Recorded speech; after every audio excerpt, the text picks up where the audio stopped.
తమ్ముడు నమస్కారం. కొన్ని చెత్తాచెదారాలు గ్రూపులో పెట్టకూడదు, కానీ నేనేదో పెడుతున్నాను కానీ క్షమించండి. అదేమంటే, పాపం మన తాత ముత్తాతలు అమాయకంగా చివరి దశలో కాశీకి వెళ్ళి ఆడ చనిపోతే పుణ్యం అంటూ అలా అక్కడ మట్టిలో కలిసిన వారు చాలామంది ఉన్నారు కదా. కానీ పాపం మన సొంత ఊర్లో పెదనాన్నలు, చిన్నాన్నలు, చిన్నమ్మలు, పిన్నులు, అత్తలు, అన్నలు, తమ్ములు, బాబాయిలు, కట్టుకున్నవారు, కడుపును పుట్టినవారు, తాతలు ముత్తాతలు కూడా మన ఊర్లోనే మట్టి కలిసిపోయారు కదా.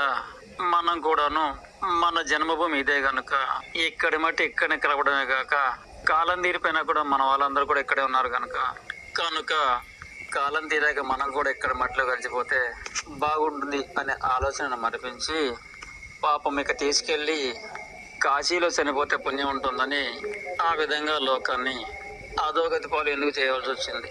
పుణ్యం అనేది ఇక్కడ ఎన్ని అరాచకాలు చేసినా, ఎన్ని ఘోరా చేసినా, ఎంత మందిని ముంచినా, బీదల రెక్కల కష్టం అంతా కుప్పలుగా పెట్టుకున్నా కడకు కాశీ పోయి చనిపోతే ఈ పాపాలన్నీ పోయి గొప్పగా పుణ్యమే రాకుండా స్వర్గాన్ని కూడా వెళ్తారట. దీనినే చాలా మంది నమ్ముతుంటారు కదా. పుణ్యం అనేది కావాలంటే ఇక్కడే బ్రతికిన నాళ్ళు తోటి జీవులకి సహాయపడుతూ ఆకలి తీర్చడము, ఆపదలు తీర్చడము చేస్తే పుణ్యం రాదంటారా?